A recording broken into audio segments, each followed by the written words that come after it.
The Orlando daycare facility where a 3-year-old died in a sweltering van had recently been written up for issues with monitoring children's departures and arrivals. Little Miracles Academy was cited in a July 11 inspection for failing to log when children arrived and left, as well as where they headed, a report from the Florida Department of Children and Families DCF shows.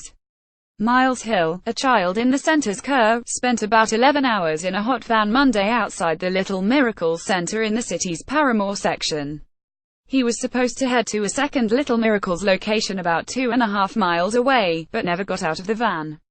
Criminal charges are pending against the driver, who admitted she didn't do a head count when the van full of children arrived, Orlando Police Chief John Mina said Tuesday.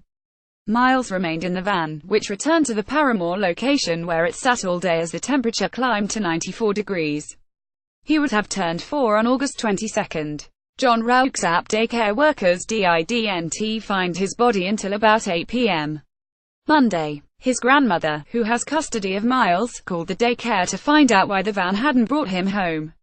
Miles' aunt, Barbara Livingston, rushed to the facility where she found out the tot was dead. "If you leave your child with someone, that person has the responsibility of taking care of them," Livingston, 71, told the Orlando Sentinel. "He had to lose his life because of someone's neglect. It's not right. It's not right at all. If you have 6 kids get in the van, you make sure 6 kids get out of the van."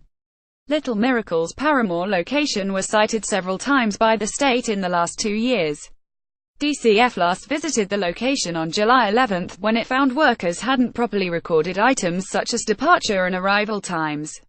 That came after a March 6 visit, in which it was written up for 3 violations. John Rauxap, the 3 workers present weren't monitoring children during that time, attendance records weren't kept for file drills, and medications weren't properly kept out of children's reach, the inspection report found. All were fixed at the time of the visit. "Our hearts are broken by the news of the loss of this child, and we will assist all those who loved Miles in any way possible as they mourn this tragedy," DCF Secretary Mike Carroll said in a statement to local CBS affiliate WKMG. DCF child care licensing staff are conducting a thorough investigation and will also continue to coordinate with law enforcement as they investigate. Robert Nesmith, the attorney for the daycare's owner, told the Daily News he plans to hold a press conference once all the information was gathered in the case. He declined to comment further. Ethel Thomas, who told WKMG her granddaughter owned Little Miracles, said her whole family was shaken by the tragedy. "We deeply hurt for the family," she told the news channel. "I know what it is like losing a loved one. Anything I can do for that family to share love, kindness, anything I could reach out and do for them.